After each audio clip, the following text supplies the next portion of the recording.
Bonjour à toutes et à tous, aujourd'hui ça va être un petit book haul. Oui, je peux pas passer tranquillement devant ma librairie d'à côté, je passe toujours devant quoi. Enfin pas devant, je passe toujours à l'intérieur pour voir ce qu'il y a comme nouveauté. J'ai trouvé des choses qui sont pour moi nouvelles, peut-être pas pour vous, mais bon, j'ai découvert quelques petites pépites, j'espère, et il y en a aussi des livres que j'ai trouvé, que j'ai pris quand même parce que je les ai mis dans ma wishlist et finalement j'ai pas résisté, donc je les ai pris. Alors j'ai pris La Maison Enchantée d'Agathe Saint-Juin. Celui-ci, je l'ai mis dans ma wishlist il y a un petit moment déjà. Il est assez aéré, hein. Il va se lire vite, je pense. Et j'aime beaucoup. Et la couverture, elle est super sympa et elle est assez light, hein. Et ce bleu merveilleux. Et donc, c'est aux éditions Aux Forges de Vulcain. Donc, c'est un roman, collection fiction. Je connais pas du tout cette autrice, mais j'avais envie de la découvrir. Donc, je vais vous lire 4e de couverture, comme d'habitude. La beauté peut-elle sauver le monde? Zoé est une jeune femme discrète, rien ne la distingue, sinon une passion dévorante pour l'art, née à l'adolescence. Montée à Paris, elle entreprend d'abord des études d'histoire de l'art qu'elle abandonne, persuadée qu'une telle voie détruirait à terme son amour des images. Elle finit par trouver un apparent salut dans la collection d'Estaing. Mais un jour, elle est conviée à visiter une collection privée unique au monde, qui fait son admiration et sa terreur. Ce miroir tendu à son obsession lui en fait voir les dangers et la puissance. Ça donne envie. Ensuite, je découvre Juliette Benzoni. Je ne connais pas non plus cette autrice, mais envie de la découvrir. C'est une dame qui est décédée à l'âge de 95 ans et qui a écrit beaucoup de livres de ce style qui mêle en fait là, un peu de modernité et beaucoup d'histoire. Donc j'ai pris parce que ça m'a intriguée.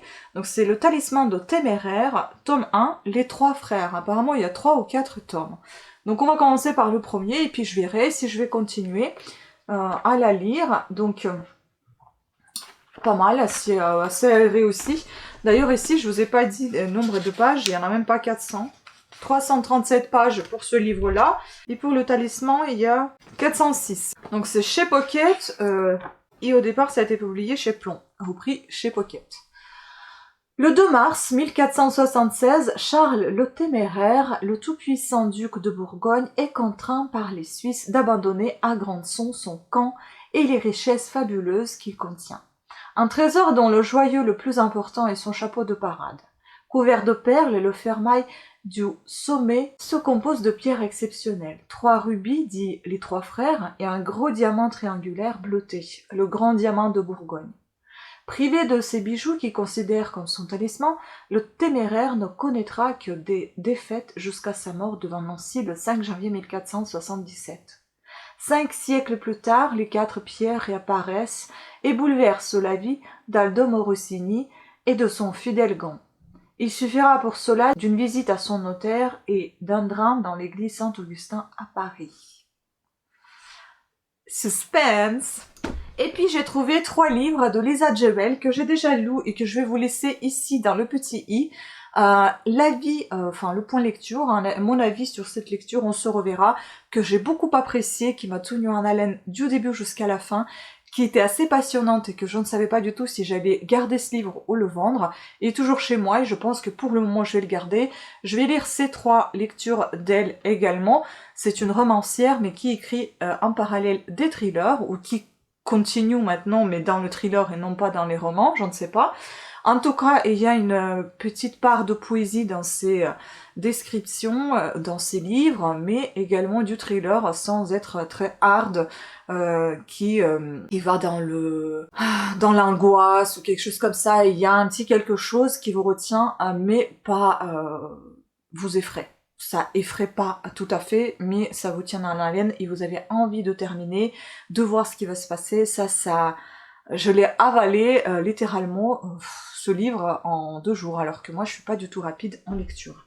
Donc j'ai pris ces 3 livres. Le plus récent, ça va être celui-ci. Donc les 2 plus anciens, ça date comme celui-ci d'ailleurs. C'est la couverture qui m'avait happé. Donc, c'est aux éditions Hauteville, 2018, hein. Hauteville Suspense. Voilà. Pareil, Hauteville Suspense. Et ça aussi, je crois que c'est 2018, c'est ça. Et nous avons ici 300, toujours pas 400 pages, hein, c'est dans les 350 pages, 353. Celui-là, il était 370 à peu près. Après, on a l'autre, pareil, dans les 350 pages. Et le troisième également, enfin, à peu près 400 pages, pas grand-chose. Donc, ces deux-là sont, de 2018. Donc, comme toi, une fille disparue, un secret enterré. Une troublante impression de déjà-vu. Elle a disparu à l'âge de 15 ans. Sa mère n'a jamais réussi à faire son deuil, d'autant plus que la police n'a retrouvé ni le coupable ni le corps. 10 ans plus tard, cette femme, brisée, doit pourtant se résoudre à tourner la page. C'est alors qu'elle fait la connaissance de Floyd, un homme charmant, père célibataire, auquel elle se lie peu à peu. Mais lorsqu'elle rencontre la fille de celui-ci, Poppy, âgée de 9 ans, le passé la rattrape brutalement. Cette fillette est le portrait craché de sa fille disparue. Et ici, on a quelques avis de The Sounding Mirror, donc captivant et bien mené. Mail Online, un roman noir aussi intelligent qu'émouvant. Rachel Rhys, je ne sais pas, je ne connais pas certaines personnes. Un thriller psychologique noir, passionnant et exaltant. Et puis c'est Elle, Tyler, l'intrigue de ce roman est vertigineuse, comme toi, est un livre sombre, sans échappatoire, mais profondément émouvant à couper le souffle. C'est exactement ce que je recherche dans ces livres-là. Non pas retenir les angoisses, les peurs, mais cette envie folle de terminer, cette envie de, sur un souffle, de tout lire, de comprendre, d'être aussi suspendu, on va dire, à toutes ces histoires qu'elle raconte dans ses bouquins. J'adore. Puis celui-ci, donc, ils sont chez nous. Une maison, 2 familles, 3 cadavres. Et puis j'aime beaucoup les couvertures, elles sont assez sobres. Ils sont super jolis, hein. Je trouve que c'est pas...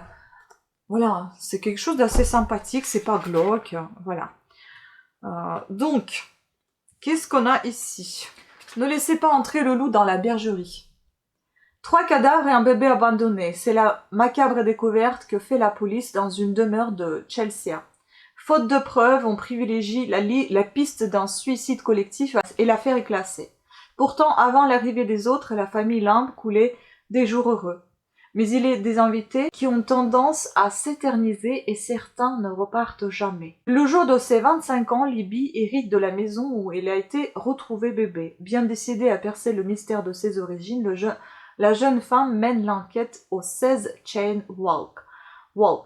Mais est-elle prête à découvrir l'effroyable secret qu'on lui cache depuis sa naissance?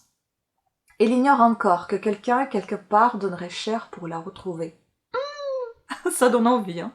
Et donc, nous avons ici des avis, donc de Claire McIntosh. J'ai retenu mon souffle jusqu'à la dernière page de The Guardian. Cette histoire immersive à la construction sophistiquée fait froid dans le dos. Et puis Sarah Penborough. Une atmosphère aussi sombre que fascinante est un dénouement qui laisse sans voix un tour de féroce. Ça donne très très envie. J'adore. Là, je suis à fond dans les thrillers. J'adore. Je sais qu'on dit thriller, mais moi j'aime plus dire thriller. Je pense qu'on peut dire les deux, d'ailleurs. Et puis vous avez Tout est secret, une obsession dévorante, un crime inavouable. Donc ici, nous avons une obsession glaçante. Un Melville hate, il ne se passe jamais rien. Aussi, quand on retrouve dans ce quartier huppé de Bristol un cadavre lardé de coups de couteau, les résidents sont atterrés. Qui a pu commettre un crime pareil? Dans le voisinage, tout le monde se connaît, on est entre gens bien. D'ailleurs, on ne fait pas que se côtoyer entre voisins, on s'épie. Joséphine développe une véritable obsession pour Tom, le séduisant directeur du collège qui vit à 2 pas de chez elle, mais elle n'est pas la seule à guetter ses moindres faits et gestes. Quel sombre secret cache donc cet homme trop beau pour être honnête? Et donc les avis ici de A.J. Finn, auteur de best-seller La femme à la fenêtre. D'ailleurs, il faudra que je lise, peut-être je connais pas. Une lecture addictive qui mêle habilement drame familial et roman noir, extraordinaire. Puis l'avis de People, donc Jevel fabrique une explosive machine à secret, avant d'appuyer sur le détonateur. Et Booklist, ce roman addictif séduira à coup sûr les fans de I.G. Finn et Ruth Well. Franchement, je pense que j'ai trouvé des pépites. En tout cas, pour moi. J'ai vraiment hâte de lire ces thrillers, encore que vous savez, j'en ai plein de Vivier Castel aussi. Je déborde maintenant de thrillers, alors que à l'époque je me suis dit j'arrête, mais non, maintenant je refais les lectures de thrillers et je suis très contente, j'adore.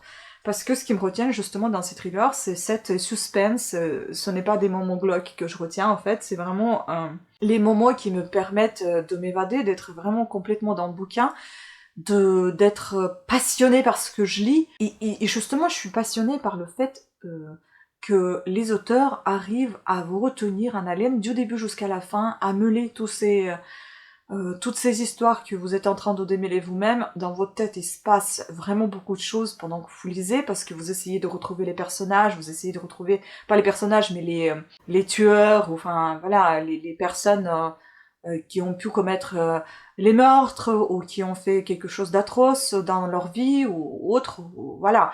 Donc c'est vraiment quelque chose qui est incroyable, qui est super intéressant dans le sens, encore une nouvelle fois, de mener les enquêtes, d'être dedans, de plonger complètement dans l'enquête et non pas dans les atrocités. Franchement, et puis je trouve qu'elle survole quand même des choses comme ça, c'est pas écrit dans les détails des choses mauvaises qui se passent. On verra dans ces trois-là que j'ai acheté. En tout cas, le premier, que j'ai lu moi personnellement, n'était pas glauque. Bon, c'était certes un livre sur un psychopathe, mais bon, on a l'habitude de voir les films américains dans le style où il y a un psychopathe qui guette quelqu'un, enfin bon. Donc voilà. Mais en tout cas, c'est le suspense qui me retient. J'aime beaucoup ces éditions Hauteville, je trouve que c'est très bien présenté, les couvertures sont magnifiques, elles sont très simples, très simples, mais très attirantes, très attachantes. J'aime bien, et puis je pense que ça va faire très joli dans la bibliothèque, juste un seul qui est noir, les autres sont blancs. Mais j'aime beaucoup ce livre noir aussi, malgré qu'il se détache complètement de ces trois-là. Franchement, je suis trop contente. Voilà, écoutez, je vous remercie beaucoup de votre attention. J'espère que vous avez apprécié ce petit book haul. Dites-moi ce que vous pensez de cette autrice, si vous la connaissez, Lisa Jewell. Est-ce que vous connaissez Juliette Benzoni ou est-ce que vous connaissez Agathe Saint-Jouin? Je ne connais aucun de ces auteurs. À part Lisa Jewell, maintenant j'en connais un petit peu, quelque chose un peu d'elle. Hein. Voilà, donc n'hésitez pas à partager vos avis, vos impressions sur ces lectures, ou bien envie de ces lectures ou pas. Qu'est-ce que vous pensez des thrillers en tout court. Voilà. Sur ce, merci beaucoup de votre attention, je vous dis à très bientôt. Pensez à vous abonner et activer la petite cloche de notification afin d'être averti de chaque nouvelle vidéo qui sort sur ma chaîne et de ne pas les rater. Et je vous fais plein de bisous, je vous dis à très bientôt, ciao!